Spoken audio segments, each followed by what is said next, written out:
ሁሉም አሁን ባለ ሚዲያ ሆኗል። ሐሳብ ሰጪ ነገሮችን ሳናጣራ የምንናገር ይሆነን ነው። ለዚህ እንደ ምክንያት ማቀርበው እንግዲህ ባሳለፍነው ሳምንት በጣም እንወደውን ነፃነት ወርቅነህን አጣን። ነፃነት ወርቅነህ በነገራችን ላይ ህይወቱ ያለፈችው ቤት ውስጥ ነው።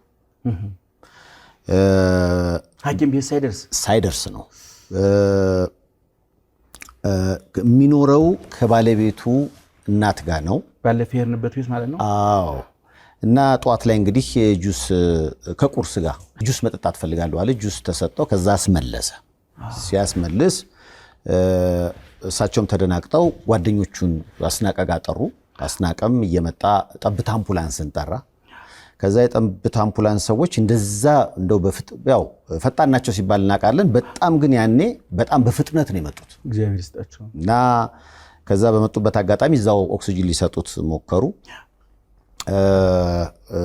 ከዛ እንግዲህ ይዘውት ወደ ያኔት ሆስፒታል ነው መጀመሪያ ሄደው። እዛው አያት አካባቢ ያለ ሆስፒታል ነውና እዛ ኮሪደር ላይ ዶክተሩ አይታው ህይወቱ አልፏል ብላለች።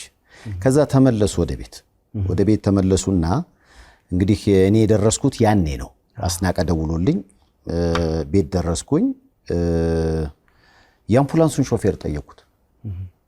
ከዛ የሆነውን ነገር አሁን እንዲህ ነው እንግዲህ ለበርካታ ጊዜያት ሲያሞ ስለነበረ ይህ ነገር ከዛ አንፃር የተከሰተ ይመስለኛል አለ። ስደርስ ግን ምን ነበር አልኩት።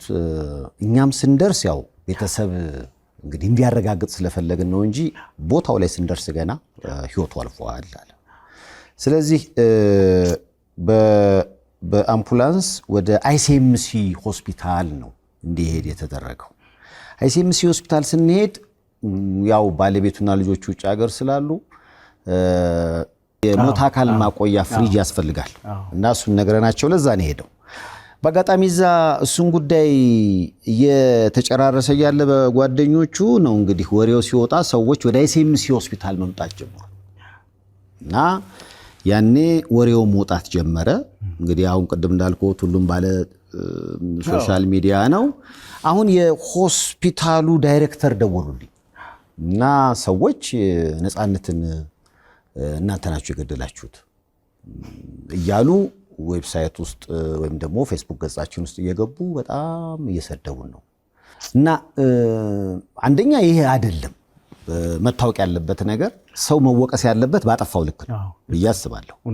ሳያጠፋ ግን መወቀሳ ማለት ስም ማጥፋትም ነው የሚሆነው። እና የቻሉትን አግዘዋል። እንግዲህ እግዚአብሔር አልፈቀደም እንጂ ከቤት ጀምሮ ቅድም እንዳልኩት የጠብታ አምቡላንስ ሾፌሩና የሕክምና ሰዎችም እንደነገሩኝ የዚህ የምንወደው የኪነ ጥበብ ሰው የወንድማችን ህይወት ያለፈው ቤት ውስጥ ከሆነ እነዚህ ሊያግዙ የሞከሩ አካላትን በዚህ ደረጃ መውቀሳው አይገባምና ይሄን ነገር ያነሳሁት መጋቢ አዲስ በቃ ለማጣራት ወይም ደግሞ የሆነ ነገር እንደው ግራና ቀኝ ለማየት በቃ ጊዜ እያጣን በቃ ወዲያው ወደ ውሳኔ ወደ ደቦ ፍርድ የሚሄድ ነገር አለ።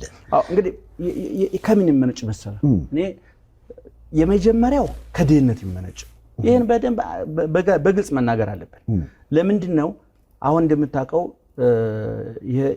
ሚዲያው ከፋይ ነው በተወሰነ ደረጃ።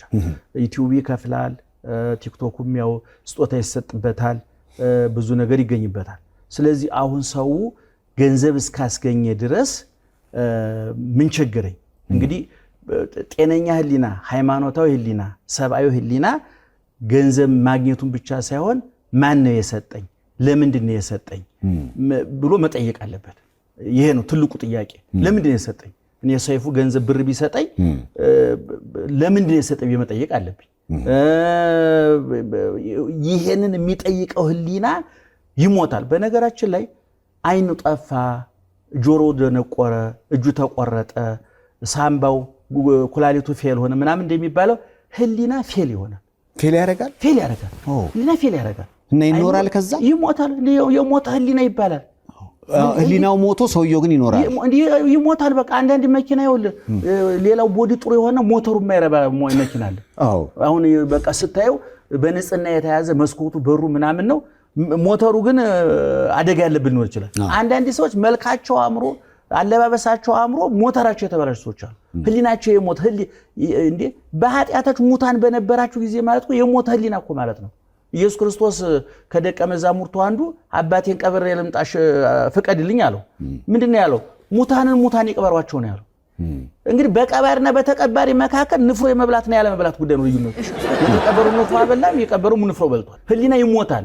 ስለዚህ ህሊና እንዳይሞት ይታከማል። እንደ ሃይማኖት በንስሐ ነው።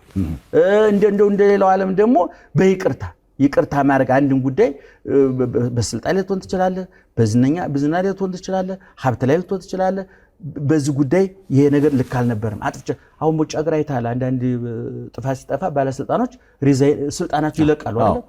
ያ እኮ በፖለቲካው እንደ ሃይማኖት ወደ ንስሐ እንደማለት ነው። በቃኛው አዎ ህሊና ከሞተ ግን ምንም አሁን አንተ ህሊና ከሞተ አፈር ብላ ሰይፉ እያልኩ እንጀራ ከሰጠሁህ አፈር ብላ የሚለውን የሚሰማ ህሊና የለም። እንጀራ የሚጎርሰው አፍ ነው ያለው ማለት እኮ ወደኋላ ጭንቅላት ሞቷል። ጭንቅላት ካልሞተ ግን አፈር ብላ የሚለው ነገር ጭንቅላት ይገበነ ሆድህን ይዘጋዋል፣ ይቆልብ አልፈልግም ዞር በል ክብር ይበልጣል ብለን እና አሁን እኛ ድህነቱ የሞተ ህሊና የቆሸሸ አይምሮ የመነቸከች ነፍስ የዛገ ልቡና እንዲኖር አደረገ። በቃ ምን የገንዘብ ላገ ልጆችን ላሳድግ እንጂ እኔ ምን ቸገረ ምንስ ቢሉ የሚል።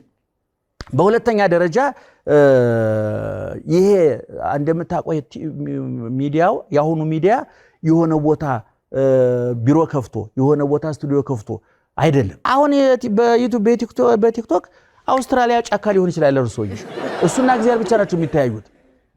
ስለዚህ የሰውዬ ሰው አያገኘኝም ብሎ ይሉኝታውን አስቀድሞ ስለዘጋ እንደ ልቡ አሁንም እኔ ወደ ቅድሙ ነው የምሄደ። አሁንም ቢሆን ሃይማኖቶች ከሽፈዋል ነው የምለው።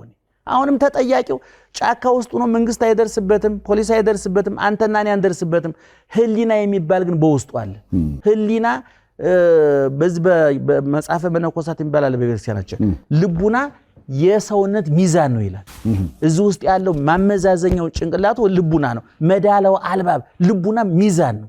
አሁን ያ ሚዛን ያ ሳይረኑ ለምሳሌ ምን ማለት ነው? አሁን መኪና ላይ ሳይረን አስገጥማል አይደል? ለምን ያስገጥም? ያው አደጋ ሌባም ቢመጣ እሺ፣ ሌባው ሳይረኑ ሌባውን ይይዝልሃል? አይ ሌባ ነካኝ ብሎ ይነገረኛል። በቃ አሁን ምን ዓላማው ምንድነው? አንተና ሌባውን ማፋጠጥ ነው። ሌላ ነገር የለም። የሳይረን ሰው ውሻም እንደዚሁ ነው። ውሻ ለምሳሌ አሁን አንተ የቀለብከው ውሻ ሌሊት ይጮሃል። የሚጮኸው ሰይፍ ወረ ሌባ መጥቷል ተነስ እያለ እንጂ ሌባውን ይዞ ፖሊስ ጣቢያ ሊወስድልህ አይደል? ህሊና ውሻ ነው፣ ሳይረን ነው። አሁን ስትሰርቅ አንተ ኧረ ሰይፉ የገንዘብ ያንተ አይደለም ረፍ ይላል። ከሰማው ሐኪም ቤት ወሰድከው ማለት ነው። ካልሰማው ግን ልክ አንድ በሽታ ካልታከምከው እያደገ እንደሚገልህ ህሊናም ይልና ለምሳሌ መጀመሪያ ቀን የሰረቀ ቀን ህሊና ይጮሃል። አረ ልክ በቃ አንተ መብረቅ የሚመታ በቃ የበላ ሁሉ የሚያንቀ ይመስላል። የመጀመሪያ ቀን ማለት ሁለተኛ ስደግም ግን እየቀነሰ ልክ በሽታው እየተዋረ እያደከመ ነው ማለት ነው። ስለዚህ ኃጢያቱን ተለማመድከው። ከዛ በኋላ ከዛ በሶስተኛ ምን ታደርጋለህ? በጥቅስ ማስደገፍ ትጀምራለህ ኃጢያትን መጸጸት መደንገስ ሲገባ። አሁን የኛ ማህበረሰብ ሃይማኖቶች ይሄንን መቆጣጠር አልቻሉም። በቃ ማፈር ያለብን እኛ ነን የሃይማኖት መምህራን እውነቱን ለመናገር። እንዲያውም ተጨምሮ እንደውም እኛም የሞተ ህሊና ይዘን እናቆሸዋለንና እኔ አሁን በዜና ለምሳሌ ቆይ እስቲ አንድ ሰው መርዶም ይባላል። አሁን አሜሪካ ነገር እናስታውሳል። የዛሬ 8 ዓመት ሴትዮዋ ታላቅ ወንድሟ ሞቶ በፌስቡክ አስለቀሷት። ለመርዶ እሑድ እየተጠበቀ ዓርብ ማታ አየችው ፌስቡክ ላይ።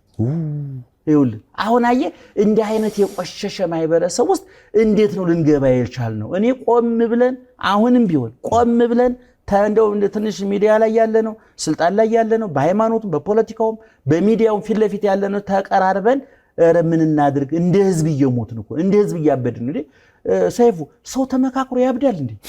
እኛው እውነቴን እኮ ነው የምልህ። ባህር ዳር፣ መቀሌ፣ ጅጅጋ፣ አዋሳ አብደናል። ልናብዱ ነው ህዝቡ እኮ ተደዋውሎ ነው ያበደው እኮ። ለምን ታውቃለህ መሰለህ? ጎንደር ላይ የሰማውን ወንጀል መቀሌ ተሰማዋል።